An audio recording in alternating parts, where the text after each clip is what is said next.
Part 2, baby. We are back. My microphone sounds like an ass, but that's fine. This isn't about me. I do greatly appreciate your commentary, though. And when I listened to the last episode, like, I was like, oh, wow, she really could have AI'd that for her part. You know what I mean? Like, we could have had the ask ChatGPT do that. I felt bad for taking an hour of your time. No, I was talking about this today, and I was like, I truly just love to yap. I love to listen, and I love to yap. So this is like the most important. This is wonderful.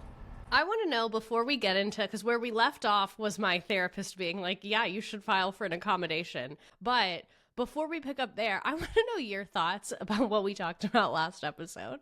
Like the protest, the new principal, like just. I feel like it's hard because this has been ongoing, right? Yeah. Like this was October 11th of last year. You've been getting the play-by-play.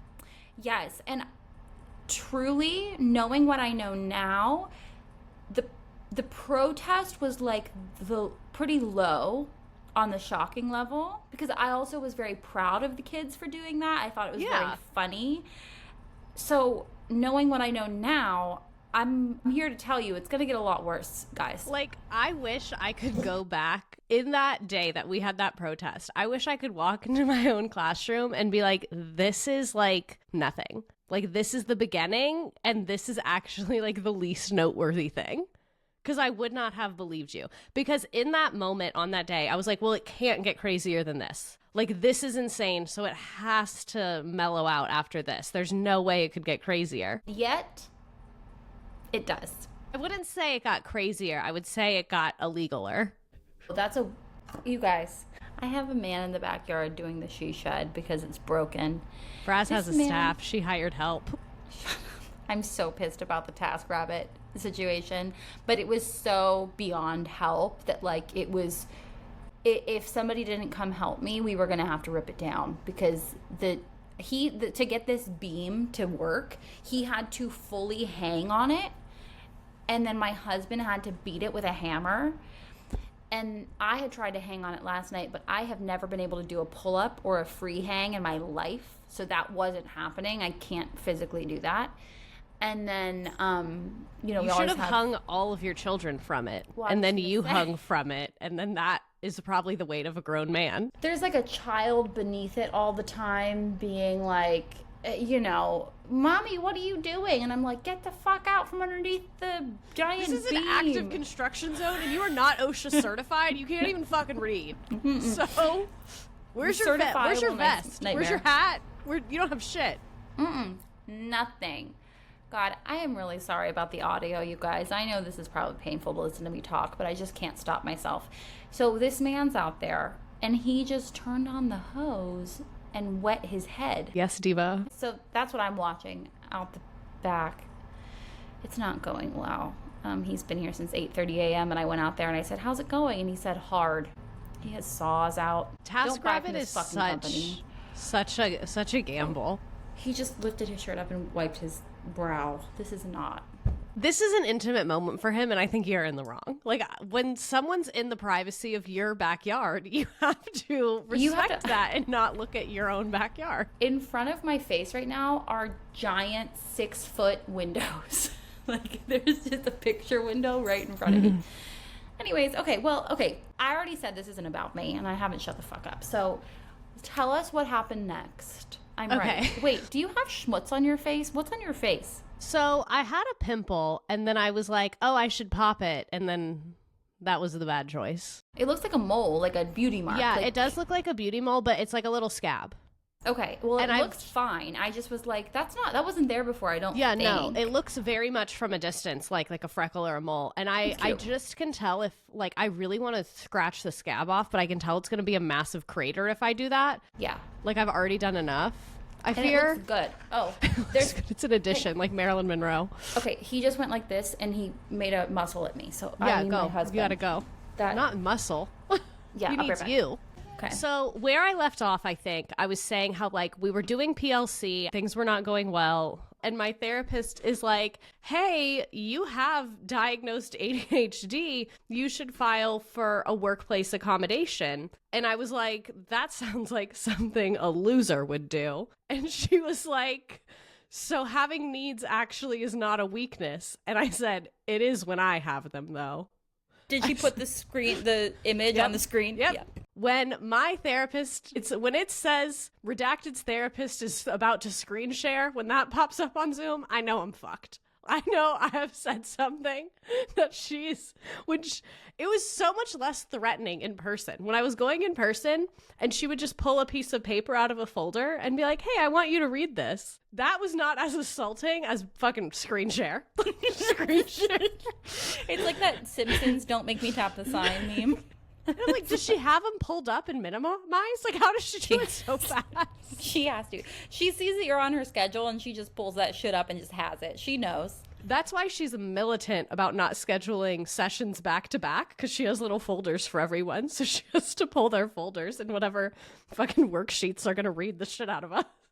So anyway, I like go through a couple weeks where I'm like, no, I don't want to do an accommodation. Like, I feel like it's going to be bad for my career. Like, people are going to judge me. I hate going to the doctor. I don't even have a doctor. Like, I just had all these reasons for not doing it. And then stupidly, I was like, you know what? The worst they can say is like, we can't do that or whatever. So I was like, and I didn't think that there was a possibility of that happening, because after I had talked to her, my therapist, about it, my therapist works with a lot of teachers and she is located within my district. So like, she has a lot of familiarity with my district because she's worked with so many people that work there in the office and within schools. And she was like, they aren't going to want to get sued. Like, just do it, whatever.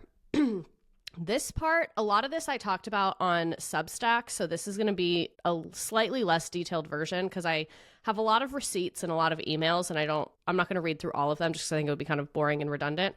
So I'll like kind of paraphrase them. But if you do want to dead ass like read every individual email about this, it is on my Substack. And I looked up, is it illegal to post an email someone sent to you? And it appears to be mostly not, but kind of a gray area. They're going to look like assholes if they sue you for that. So what I found out is it's only illegal if the information is confidential. And then what the crime is not posting an email, it's posting confidential information. And none of that information is confidential. Like, I removed all identifying factors out of it. So like, there you go. You're fine. And like, okay, then don't send it. Like, it's not my fault you did a crime over email to me. Like, what, you thought that was going to stay between me and you? Also, this is really irrelevant, but I want to tell you, I posted that I am like subbing now, and there's like a conspiracy theory that I got fired and I'm trying to cover it up. And I was like, do you guys really think if I got fired, I wouldn't tell you? Yeah. Oh my God. That's my biggest problem with that. Like, I'm not offended you thought I got fired, because that's honestly not that unrealistic. No, we would be monetizing. Yeah, like, I would be live streaming the HR meeting where they fired me. Like, I'd be like, you know that meme where she's like, let's ask the audience? That would be me while actively being fired. Like, what about the first job that you left made everybody think that we were going to be secretive if you got fired? Like, you were very forthcoming about that man and all the horrible things he did to you. Looking back, that wasn't that bad. Like, after the last year of my life, I'm like, that was like that was a warm up. It's good that you had the warm up though, because holy shit.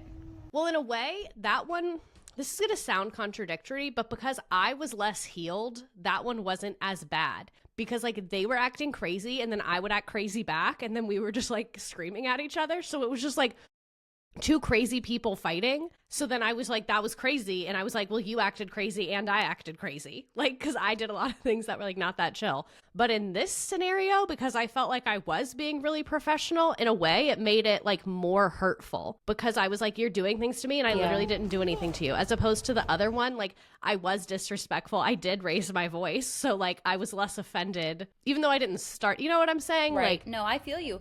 And I think, okay, we're getting ahead of ourselves. Continue. Yeah. So, yes. We are getting ahead of ourselves. So my therapist convinces me, she's like, I think it would be a really good thing for you. It doesn't mean you're a bad teacher, whatever. So I had to spend some time getting over that. And the only reason I'm even talking about that is because the fact that I had to like really fight every urge in my body to like be vulnerable and say like, hey, I need help. Hey, I need an accommodation, made what happened like so much more difficult and so much more painful. So this part I did not talk about in Substack just because it's not really relevant to education. And I guess this podcast should also be about education, but I think y'all might find this interesting. So I find a doctor. I have like the worst health insurance in America, which is, we had choices and I picked the cheapest one. So that is kind of on me, but more so on our healthcare system than me as an individual. So I go to this doctor, and pretty much every doctor I'm allowed to go to is like, their main clientele is like Medicaid and Medicare, which is totally fine. Like I don't need to be at like a doctor's office that has like a water feature in the waiting room. I don't really care. But one thing I have noticed is that doctors at these types of places fall into one of two categories. There's doctors like my dentist, who's like at like a Medicaid, Medicare dentist. He's a very like, it's your life, I don't give a fuck. Like I apologize for not flossing, and he goes, it's your mouth. Like he was like very professional, like this is the information, do with it what you will. And like they're just there to serve their patients. They don't want to like control people, if that makes sense. Or they're the complete opposite, where they feel like a really sense of authority over you because they are a doctor, and it's like shamey and parental in a way. And like that is the experience I had when I tried this doctor's office. And it's like a pretty big family medicine place. So they have like a pediatric part, an old people part, and like a other part. So I'm in like the adult part, but it's all one combined waiting room. I go talk to the doctor. I'm just there to get a physical. I haven't gotten a physical in years. Everything went like pretty decently okay. I felt like she was a little bit not super friendly, but also like, I get it. You have a lot of patients to see. She like, nothing was bad or wrong. I felt like she was not very helpful because I had a couple other things I wanted to talk to her about. Like I was like, hey, I have some allergy stuff. And she was just like, oh, I can write you a referral. I can like, she didn't really want to answer anything, but she wasn't like mean or rude or anything like that. So I'm like, cool, whatever. And I tell her one of the things I'm actually here for is to get workplace accommodation paperwork done. And she basically told me like, I want to refer you to a psychiatrist for that, I think. But she was like, I'll write it in the meantime because our psychiatrist doesn't have any availability for 6 months. So she was like, I'll write it in the meantime. And I was like, okay. And so I explain the situation to her that you guys already know about. And it is a little bit of a confusing situation if you don't work in education. So when I was telling her like, I need the accommodation to say that I get 60 minutes per day of solo planning time in my room. Like the number of times per week, the length of time, all of that, I get it. It's a lot of numbers. It can be a little bit confusing. So, and I came like fucking correct. I showed up with my little folder. I had printed out my ADHD like official diagnosis that I got when I was in college. That was like 12 pages of mostly nonsense, but like you could tell it was from a psychiatry place that like was very professional looking. I had documentation from my therapist that like basically it was her idea. So I had like a letter from her. Like I had the paperwork from the district. I had gone in advance online, printed it out, all that stuff. So it's not like I came loosey-goosey. Like I knew what I needed. I said what I needed. We appeared to be on the same page. I leave the folder there and they're like, okay, you can come back in a week and pick up the folder. And by this point, it's like February because my therapist suggested I get the accommodation in like November. And then it took me a while to agree. And then I had to find a doctor. So like this process took a while. So part of me was like, we're already in February. Should I just do this next year? But I was like, you know what? No, let me just do it now. Whatever. So I go do the doctor's appointment. A week goes by. I call them. I'm like, hey, is this paperwork ready? And they're like, yeah, it's been ready for like 5 days already. And I was like, okay, like could have told me, but I didn't really think anything of it because my phone is fucked up and sometimes my voicemails don't come through. So I was like, whatever. So I go down there and I'm like, hey, I'm here to pick up the paperwork. I did have to pay $25 for it, which I wasn't mad at, but it will become relevant in a second. So I open the folder and realize that they did the paperwork wrong. It says for the accommodation, I should have 60 minutes of solo planning twice a week. And I had walked out, got in my car, opened the paperwork to make sure it was correct, closed it, and then came back in and was like, hey, this is wrong. There was also a little bit of a snafu because when I tried to pay, they were like, oh, we can only take cash. We can't take a card. We can only take check or cash. And I was like, well, I don't have that. And they're like, then we can't give you the paperwork. And I was like, you could have told me you needed cash over the phone. when I called. So like we had already kind of had this weird interaction. I went to my car to look for cash. I found cash, so I came back in to pay. But before I paid, I was like, hey, I noticed that this is wrong. Let's fix it. And they were like, oh, the doctor did it. We can't fix it. And I was like, okay, do you want me to leave it here and come back another day and she can fix it? Like, what do you want me to do? And they were like, hold on, we're going to go get the doctor. So the doctor comes out and she's like, what's wrong with this? I didn't do it wrong. And I said, you put on here that I need 60 minutes of solo planning time twice a week. I need it daily. And she was like, no, you told me twice a week. And I said, no, I didn't. I told you that they were taking me out of my classroom twice a week. And she said, that's not what you said. I use a scribe for everything, so I would know. And I was like, literally staying calm. And I said, I understand it's a little bit confusing. I understand, like, I was telling you lots of days and times and things. I think we just had a miscommunication because I understood how easy of a mistake this was to make. Like, I told you I have to go to this thing twice a week. I don't want to go to it. You were probably just moving quickly. Like, I get it, whatever. And that's when I was saying, I think we just had a miscommunication. She said, I don't have miscommunications. I use a scribe. So I know everything you said in that appointment. So don't try and change it now. And I said, is this your psych? No, this is that just like primary care person who said she would do like a temporary fill out. Yeah. Okay. And so I said, I'm such a fucking bitch sometimes. No, you're not. I was like, I was very much giving like the sweetest bitch you'll ever meet. So when she said that, this is why earlier I said, I feel like some doctors in these places are kind of mean to their patients. I could tell she definitely was just trying to get me to like go away. And she wasn't expecting me to like not leave and refuse to pay and advocate for myself until I got what I needed. And so I said, great, I'm glad to hear you use a scribe. Can you go ahead and pull it up so we can figure out what exactly happened here? And she goes, yeah, I'm going to go check right now. She goes back to the back because, again, I'm still in like the waiting room. She comes back and I say, did you check the scribe? And she goes, we're not going to even talk about the scribe because it doesn't matter. Which tells me you did check the scribe. You realize that you and I did have a very fucking confusing conversation. And many times in that conversation, I tried to make sure she understood because I knew it was confusing. Because she was like, well, if you're in there, why is that different? Like, I could tell she just didn't understand logistically what was happening. So our conversation about it was very confusing. And I had asked lots of questions. Like, I was like, it's daily. That's what I need is daily. And then fast forward back to me trying to pick it up. She's refusing to show me the scribe because fucking obviously I was right in the fact that it was a miscommunication, which I had said from the jump. And so she starts going and she's like, this is why I don't even do this kind of paperwork. I'm not going to write that down because I don't even understand what you're talking about. This is why I don't even do this. And I said, well, you did do it. You agreed to do it during that appointment. There's record of you agreeing to do it. And I am not going to pay for it to be done until it is done correctly. I'm so proud of you. And she goes, I didn't even have to do this for you, and I don't have to be doing this with you right now. And I said, you do have to do this with me as a medical provider, and I am a paying client of this institution, and you have a duty to provide the medical services that I came in here for, and I am entitled to. And I said, if you do not want to do this paperwork, the time to say that was when I first asked you at our first appointment. And she was like, okay. And then she takes it in the back and scribbles it out and writes the correct thing. And she was like, you need to go see that psychiatrist as soon as possible. I'm not dealing with this again. And the amount of times in the conversation, she said, I went to medical school. And I said, yes, I understand that. Yes, I don't mean this to be insulting towards people who are in this situation, but she was talking to me like I had no education, I had no skills, I had no power, I had no privilege, and all I was going to do was get back in my car and fuck off and suffer. And right. I just really did not appreciate that and like that.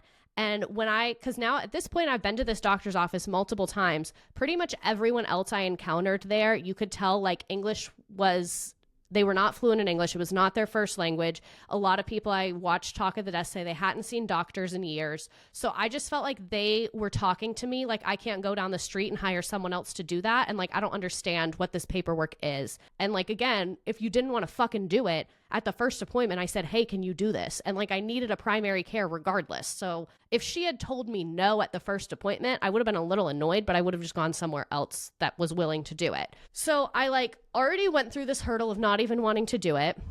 And then had all of this conflict in actually getting it done. I remember that was on, I believe, a Friday. or maybe a Thursday. It was before a break because I sent the paperwork in that night because I was like, I want this to be implemented when we come back from this, like, we had like a little mini winter break in February or something like that.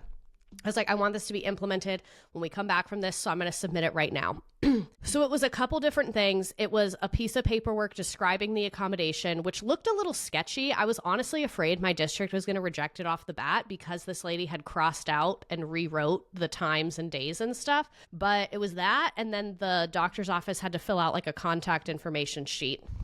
So I send all that stuff in, and then like the next day, I get an email from my district's ADA specialist person, and she's like, hello, I saw you sent this in. When can I call you? And so she calls me, we chat over the phone. At this point, I'm thinking like, we're good, I'm in, because she's like, what exactly is PLC? What is the accommodation you're looking for? She was like, you still have to do all the work. And so what I had said to her, because the accommodation paperwork just said that I needed 60 minutes per day of alone planning time in my classroom. And so when she was like, well, I can't just tell them that you don't have to do anything anymore. And I was like, that's not what I'm asking. I'll still do the KUD charts. I'll still do the data stuff. I'll still create common assessments with my group or whatever. My planning period is about an hour and 20 minutes. So I told her that, and I said, this is what I think would make the most sense for an accommodation.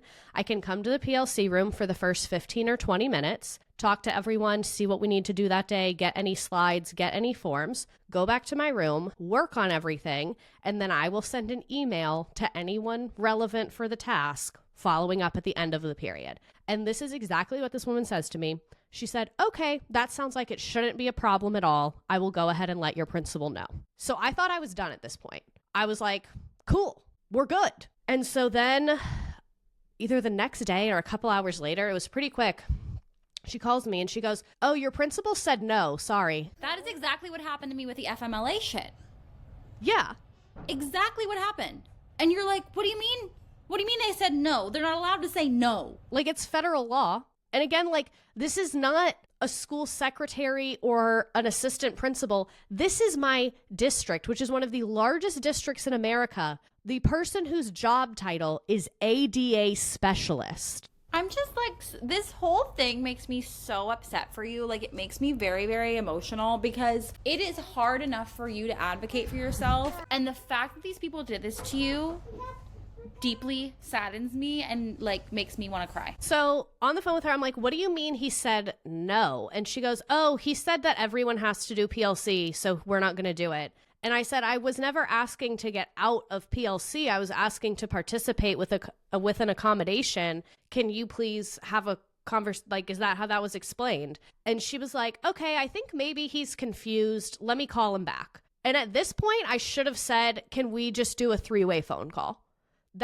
I just realized that in this exact moment, but that I think would have solved a lot of these things if there was like me, him, and the ADA specialist talking together. In hindsight, that's what should have happened, but whatever. So she hangs up on me, calls him, calls me back, and she goes, he said he wants to talk to you about it. And so I'm like, okay, cool. I'm actually going to pull up my Substack thing just to remind myself of like the exact order all this stuff happened in. Because it is kind of confusing. But like the ADA specialist is there to help you. The ADA specialist was supposed to be your liaison at that point, in my opinion. Yes. And that's what I just wish I had handled this very differently. I'll say right now before I get into it, what I wish I had done is after that phone call where he said no, I wish I had never brought it up again, never asked him, and just stopped going. So she says your principal wants to talk to you about it. And then we were on a break and whatever. So when we come back, I email him and I'm like, hi, Miss ADA specialist mentioned you wanted to meet with me to discuss my doctor's recommendation for an accommodation as it relates to PLC. Please let me know when you're available. I sent that in like the morning. I don't want to sound conspiratorial because I know I can be very conspiratorial. He didn't email me back till like 7 o'clock at night. And he said, we can meet tomorrow at 8 a.m. And I feel like, I have a class at 8 a.m. And I feel like he did that thinking I wouldn't see it and I would miss the meeting because I wouldn't check my email until like 8:30 in the morning. Because, you get to school, you usually don't check your email right off the jump. Like, you have to get your stuff set up for your class. Then you check your email maybe an hour or so into the day. So I felt like he sent that so he could cover himself and be like, see, I tried to meet. She didn't show up. But I did see the email because I'm addicted to email. So I saw it. So I texted my co-teacher because she had planning first period. And I said like, hey, can you watch my class so I can go meet with the principal about something? And she replied and she was like, of course, is everything okay? And I was like, yeah, it's fine. I just need to talk to him real quick. And so at 8 a.m., I was like sitting in his office like, hello. And he looked shocked that I was in there. Even his secretary didn't know. Like when I walked in, I was like, hi, I have a meeting with Dr. Principal. And she was like, no, you don't. There's nothing on the calendar. And I was like, he emailed me last night and told me to come in here at 8 a.m. And I showed her the email and she was like, oh, that's really weird. Normally he would have like sent me that or put it on his calendar. So I'm sitting in there. He walks in. He calls in this other guy who I had only seen once before. I still don't know his name. And he was like, oh, I want to have another administrator here with me just for like transparency. And I was like, okay, hi.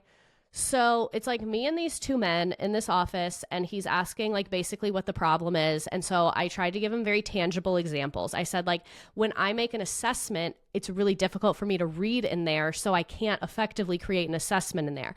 I said, if I'm trying to find a passage for my students to read, it takes me an hour to read something that's one page. When I'm in my classroom, I could read that in 5 minutes. And I was like, so in order for me to be fulfilling all these things, I really just need the correct work environment. And I reiterated a million times, I was like, it's not about getting out of anything. It's not about not collaborating. And then he was like, well, who do you collaborate with? And I told him that me and the other U.S. history teacher have been collaborating ever since before PLCs, and we do all of it over email and Google Drive. Because basically what we do is share our resources with each other and then pick and choose from each other's stuff. So I was explaining like these different ways of collaboration. And he goes, okay, I'm going to tentatively reject this and I need to talk to my bosses about it because we've never had a situation like this. Also in this meeting, he was like, have you thought about doing FMLA? Which made no sense to me because that's for medical leave from work. And so in the conversation, I was like, well, this is about me working effectively, not having leave for work. So I don't see how that would apply. And then he was like, are you taking advantage of our employee assistance program? Which is like they offer a few discounts on things. So they offer discounts on like therapy, elder care, child care, couple like physical therapy things. Like it's just a discount program. So I said, I was like, I already have ongoing medical care. That's how I got this accommodation. But like, I appreciate that. So after the conversation, I just felt like that was fucking weird. Like, I just felt like it was weird that it was like this tentative rejection. So I emailed him. I'm not going to read the whole thing because it's long, but it's in my Substack if you want to email him or if you want to read the email to him. But I just said, great to speak with you today. Thank you for your time and attention. Here's a summary of what we discussed. And I said, can you please provide me with a written notice of this tentative rejection for my own medical records? Because that's one thing that I have learned is like, not within work, but at the doctor, if they're ignoring you, if you ask them to put it in your chart, they'll like be nicer. So that's why I was like, I want this in written because I knew this was illegal. Like at this point is where I was like, this is illegal. And this is where I should have just hit the brakes and stopped interacting with them because this is when I should have realized you all do not know the law. I am not going to treat you like the professional you're supposed to be because clearly you're not fulfilling that. Because at this point, like I said, should have just stopped going to the PLC. I knew I had the law on my side, but I just like had such an instinct to be a rule follower and like be a like perfect little good employee and have a good impression and all these things that I didn't want to do something wrong or like disrespectful. Like I really wanted to do it the right way. It makes me really uncomfortable for people to have like, I don't want to say lies, but like to do something that's not allowed. Like I like to have all my paperwork in order. So because it was already really hard for me to like ask for help, I wasn't willing to like do it in like a underground back deal kind of way, if that makes sense. Like I was like, I just want everybody to be on the same page about this and like us all to be like kumbaya and like totally fine. And in this moment, I should have realized that that clearly was not an option, but I felt like I got very tunnel visioned on it. Like I was very like, I had blinders on to all the other options. The only option I was seeing was like getting my accommodation through the principal. And like that was a big mistake in hindsight.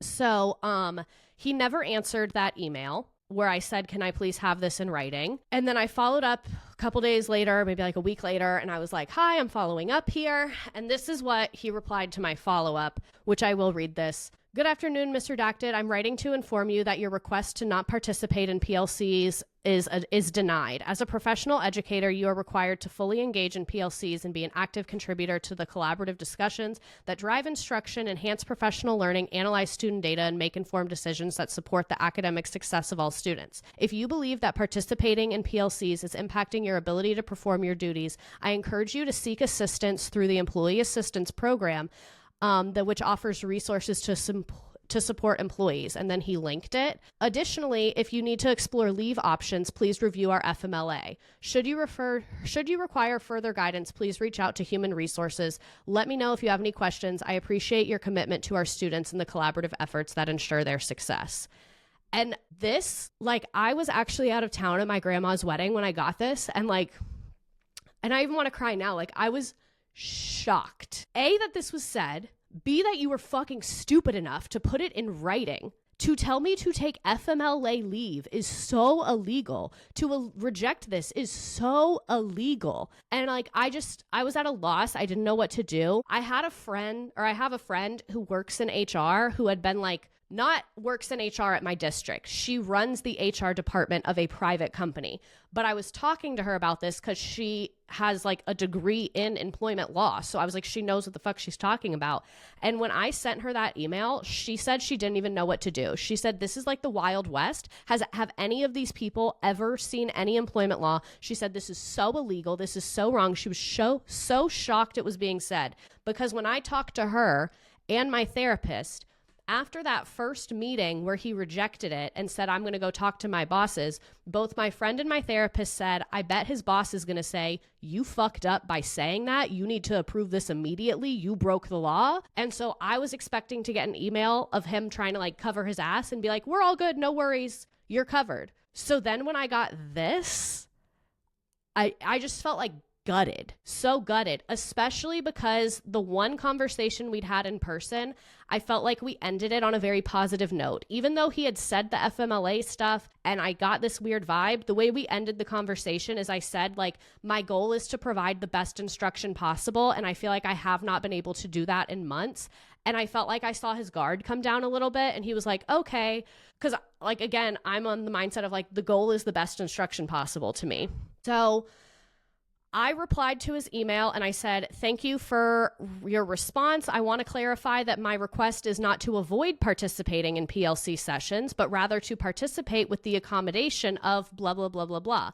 And then I linked federal ADA law and I said, I would appreciate clarification on whether undue hardship was the reason for this denial. And if so, how this request presents an undue hardship for the institution. Because the only way, this is what my friend told me, the only legal way that your employer can reject an accommodation is if it's going to create a large financial cost for the employer. So if I had said, I need you to give me a private trailer on the football field, they can reject that because that would be like $100,000.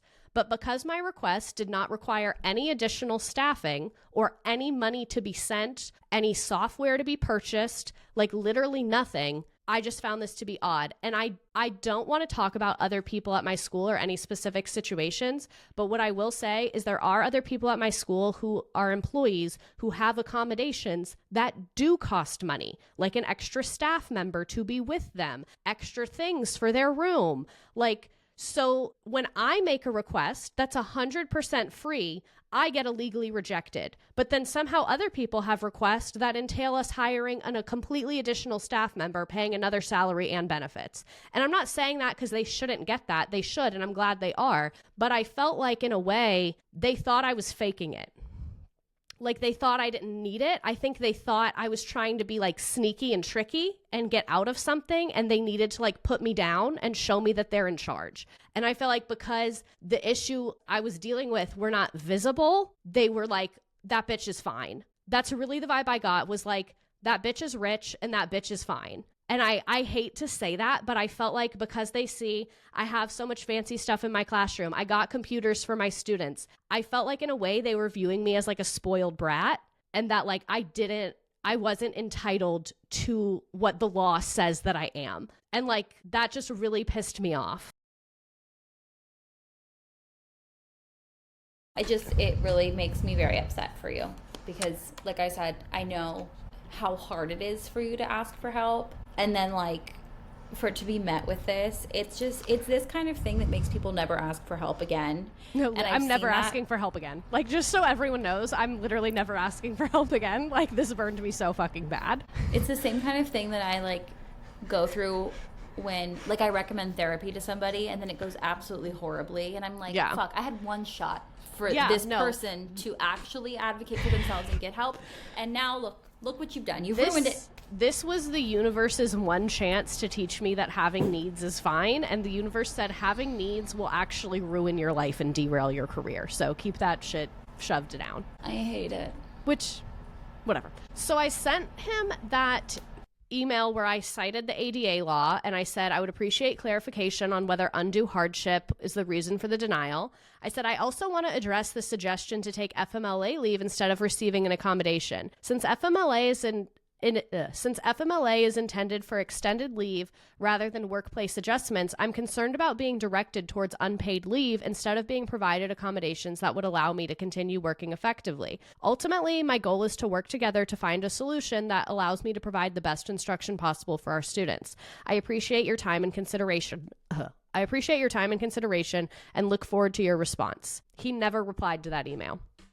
And I had CC'd the ADA specialist on it too. Did she respond? No one did. I just don't understand. Like, that's the thing that I just don't understand. And then this next part, a lot of it, I don't have receipts and is kind of hearsay, but within the next couple days and weeks, a couple other staff members kind of made comments to me like, I'm so sorry for what he's doing to you. It's really not okay. And I was like, wait, how do people know about this? Because again, I had not reached out to other people. So what I heard, but is not confirmed, is that in the leadership meeting, my school's leadership meeting is 20 plus people. It is department heads, it is admin, it is people in charge of special education. It is a lot of people and district staff as well. Apparently this group of 25 people spent half an hour discussing me and what was going to happen if they gave me this accommodation.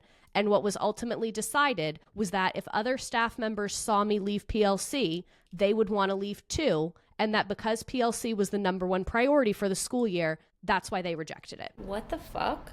And it was the area superintendent who basically said, we need everyone all in on PLC. If people see her leave, we're going to lose everybody. And again, oh my God. I wasn't there. I don't have any receipts, but multiple people gave me slightly different versions of that same story. That's like a summary, I guess, of everything I heard. And this enraged me. One, it like really upset me that something so personal to me was discussed in such a large meeting of people that I was not in. You're so vulnerable to do this in the first place. You didn't want to do this anyways. Like, so, I felt this is your worst nightmare. I feel like you've had a nightmare.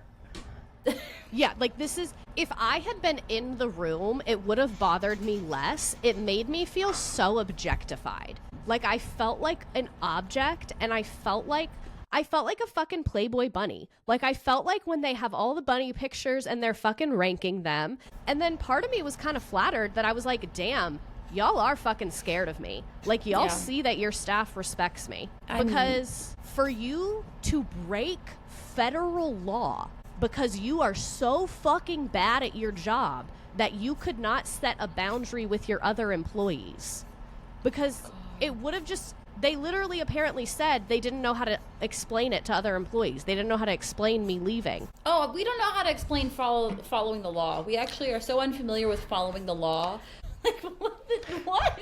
And like, to me, I understand it is kind of awkward if one employee is leaving. I get like that.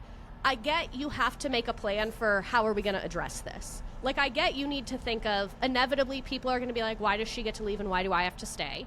I understand anticipating that question. What I do not understand is that you couldn't come up with a halfway decent answer, so you just broke federal law. And to me, what would have been easiest was to basically just tell the other employees to fuck off. Just be like, oh, she has a specific situation.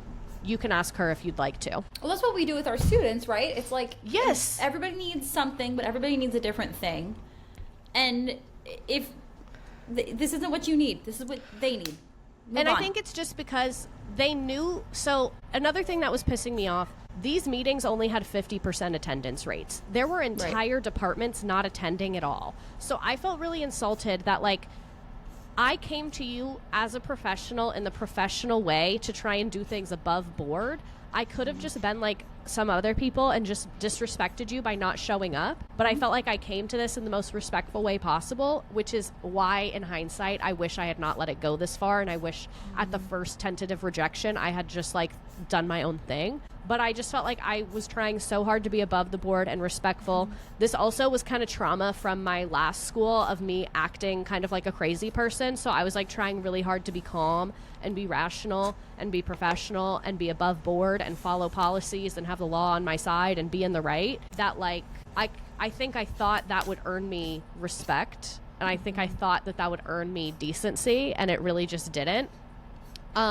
And what you were saying about that's what we do for our students, obviously, like, I'm not a child and a student, but I try and think about, like, what would my boss say to me if I violated a kid's IEP and I said, oh, you can't have your extra time because the other kids are going to be jealous and they might want extra time. To me, it just felt like the bare minimum of being in charge of employees, having direct reports to you, you are in charge of them.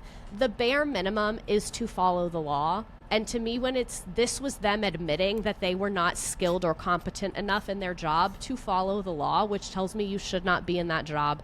Like, if one single teacher submitting an ADA accommodation is going to tear down your entire academic initiative, what does that say about your academic initiative? Because that's what they kept saying, is that we need everyone to be bought in PLC. So you think that violating federal law is going to be a way to get your employees more excited and more willing? Like, did you think you were going to do this to me and then the next week I was going to be like, rock on PLC, let's collaborate and analyze data? So I hated that. Well, yeah, no shit. I hate it too. I'm like re-mad about it now. And then at this point, I start freaking out because I know my contract for next year is coming, and I didn't think this process was going to be so long because I originally had filed the accommodation in February. I thought like the doctor part was going to be the hard part. Like, I thought getting the paperwork was going to be hard.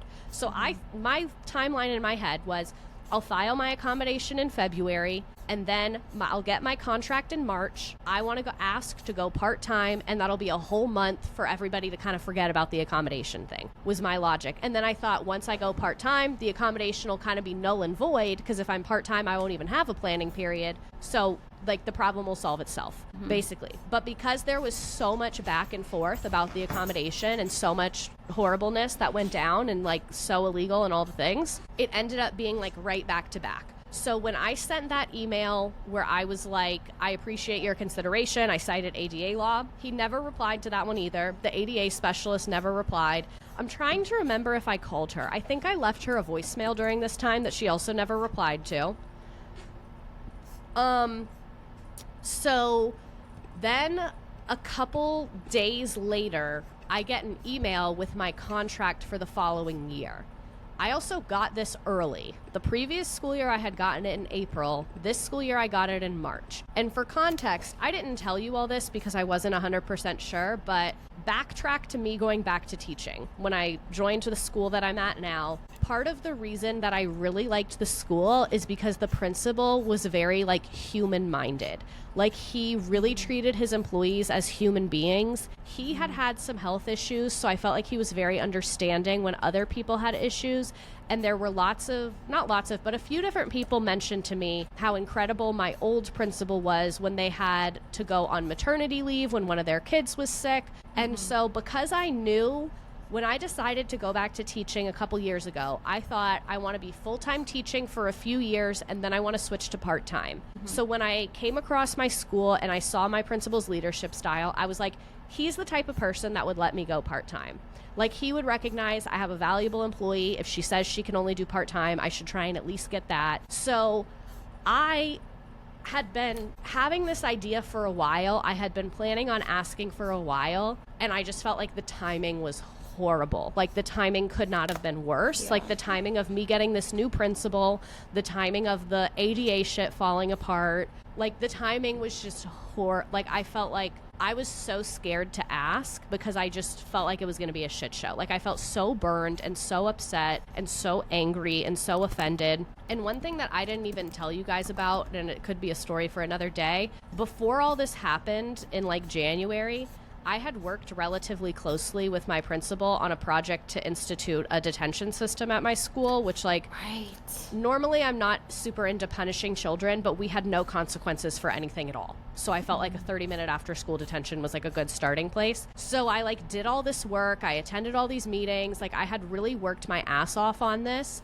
And he kept calling it PBIS, and multiple times I'd been like, hey, this isn't PBIS. And like, I'd said that a few times. Again, in hindsight, when he kept calling it the wrong thing, I should have backed off and been like, oh, if you want to do PBIS, that's not really something I know a ton about, but like, rock on, let me know if I can be helpful. But instead, I just kind of like ignored him and kept pushing, because even though he was calling it PBIS, he was giving me really positive feedback. Like, he was like, because I made a Google form system, and then we made like a poster that had like a consequence chart, not like a clip chart, but like warning, parent contact, like to make it clear. And he was giving like really, really positive feedback. They were already trying to find budget to pay someone to do the detention. So I felt like, okay, maybe you don't know what PBIS is. Like, I just kind of ignored it. Yeah. And then in a meeting, he had me present it to the entire staff. And some people had negative. So he started it with being like, oh, Miss Redacted is going to present PBIS. So it landed horribly because people were like, PBIS is positive. And when I started the presentation, I said, I know PBIS is something that Dr. Mann is wanting to do later. This could be a beginning point, but this is like a detention system. And then a guy that was like on the committee to do it, the previous day, I thought we were on the same page, but then in the meeting with our entire staff, I felt like very thrown under the bus. Like, they were like, this person who the previous day had been like, yep, we're ready to go, present it tomorrow, comes off mute and is like, I just don't think this is going to work at all. And the principal didn't say anything, and he was on camera on our Teams meeting scrolling on his phone. So it also kind of upset me. Not so much that guy said that, because I did agree with a lot of the flaws he was pointing out. I don't think that was the time or place for him to say that. Right. But I wasn't necessarily upset at anything he said. I was upset that the principal, I felt like, had just kind of thrown me to the wolves. Like, I offered to help you with this thing. You told me to. You said you loved it. And then when everyone like came after me, he was like, well, maybe we won't do it. And then just like continued with the meeting, and then we never did it. So that happened in January. Before any of this shit. I probably should have said that first. So when I got my contract, and I was like, I know I love teaching APUSH. I love the students at this school. I love like the geography of the school. It's close to my house. I had just purchased a home. Like, this also was going down in the middle of us purchasing a home. And one thing that I will never forgive is I feel like I was robbed of one of like the happiest times of my life. Like, this was like the 2 months after I got engaged. I'm purchasing a home, and like, you're literally just like beating the shit out of me emotionally every day at work, and like weaponizing the law that you're on the wrong side of. Yeah. So I get my contract, and I'm like, what the fuck? Like, what the fuck do I do? Because I was like, I can't come back full time. If I had gotten the accommodation, I probably would have come back full time. Maybe. I don't know. I'm not going to say that because I don't know if I would have. Because I had really been wanting to go part time for a while. I had been thinking the 25-26 school year, that's when I'm going to go part time. Because I knew by that time I would be fully certified and whatever. So I get my contract, and I'm like, okay, this is not good. What do I do? And then I'm like, you know what? Let me just ask. The worst they can say is no. Like, if I don't ask, then I know the answer is no. You know what I mean? So I get my contract, and then 2 days later, it was a teacher work day. So I was like, let me go try and have a chat with him on a teacher work day. I also really didn't want to talk to him because I was like, I feel like he sees me as a needy, useless bitch who's always causing a problem. Like, I felt like every time I walked up to him, you could tell he was like fighting an eye roll and a sigh. Like, this bitch again. Like, that's not how I get why he views me that way, but that's not how I view myself, and I don't think it's an accurate view. So it was just like hurtful because like I've always been taught to like take care of yourself and not have needs. So having my boss see me as needy, and you hurt me a ton, and you broke the law to me, was just like I didn't feel like myself coming into those conversations. Normally I feel pretty like confident and good. And I just felt like I was coming to these conversations like, please. Like, yeah, that's so not who you are. I literally felt like Oliver Twist, where he's like, can I have some more? It's awful because, like, when you need literally anything at work, that is who you need to go to. And you literally can't. Literally. It's like, well, what do you do? And this also, another bad thing that happened, this was in this was in October, like before any of this shit even went down. It was in like October or November, like very shortly after the principal became the principal. We had a hard lockdown. It was a real hard lockdown. I'll tell you what happened because it was in the past and no one got hurt, so I don't feel strange talking about it. A student who is a student at our school but is not supposed to be on campus at that time because they have work-based learning, so they're only supposed to be there certain times. They came back into the school. So like the first red flag was someone just coming in. The kid had on a ski mask and had a duffel bag. So that's why we went on a hard lockdown, which is absolutely what you should do, go on a hard lockdown. It was like a ski mask with a Halloween mask over it. Oh my God, and this was like around Halloween time. And so he was going classroom to classroom, banging on the doors, looking in the windows, just trying to scare people. And so it worked. Yeah, it worked. So we went on a hard lockdown. That was absolutely the right thing to do, in my opinion. The principal was not there. We only had one admin in the building. We went on a hard lockdown. This is the part I'm upset about. After getting the little we're on a hard lockdown, we did not receive any communication for 47 minutes. Right, I forgot about this. 47 minutes. And there are radios in my school. I do not have one. The majority of teachers do not have one. But apparently within 10 minutes, they had gotten the kid, realized this was a prank, and radioed, hey, no weapon found, we're good. But no one told the rest of the staff. So some teachers knew because they texted each other, but like we did not follow a very basic hard lockdown communication plan. If my child went to this school, I would have pulled them out this day. Because that was, to me, we had a real situation. Thank God it ended up being a prank, but it showed me that we are not ready. We are not prepared. To make matters worse, this was during a class period where I had a very difficult group of children. To this day, even though this was a while ago, this was the most difficult class period of my career. There's a group of 4 boys in my room who refused to be quiet, started banging on my door and banging on windows in my classroom. Other kids in my classroom are crying, calling their parents. Parents are starting to show up to the school because they don't know what's going on. And in the moment, I was like, do I kick them out of the classroom? I don't know what's happening in the hallway. No one's saying anything. Like, it was horrible. And again, the principal was not in the building when this happened. So the next day, I went to the principal. This was like the first time I feel like he started to see me as a needy, whiny bitch. I went to the principal and I said, hey, I want to talk to you about the situation that happened yesterday. I just have some safety concerns. And he was super nice. He was like, absolutely. We set a time to talk. So I went to his office and said, hey, here's my concerns. And before I told him all the details I just told you about the 47 minutes and no communication, he just nodded and he goes, well, how long have you been teaching? And it was very much like, oh, this poor little young girl doesn't know that school shootings happen all the times and she's just scared. And I said, I've been teaching for 5 years. My last school had an active drug zone next to it. I've been through many hard lockdowns. This is why I know the procedure was not followed correctly. And he said, what do you mean the procedure wasn't followed correctly? And that's when I said, this happened. It was 47 minutes. He did start taking notes when I said that, which gave me like a little bit of comfort because I was like, okay, at least you give enough of a fuck to write it down. Because he told me in that meeting, he said, I didn't know it took 47 minutes. And I said, yes. And he said, you're right.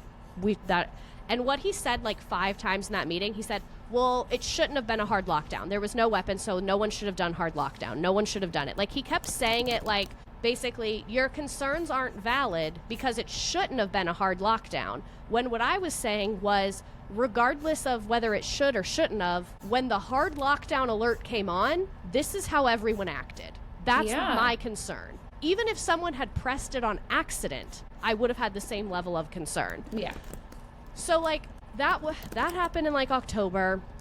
The ADA thing started in January, went all the way through, like, to the end of February, and then I get this email about my contract, and I'm just like, fuck my life, dude. Like, fuck my fucking life. What do I do? And so I try and go meet with him on a teacher work day.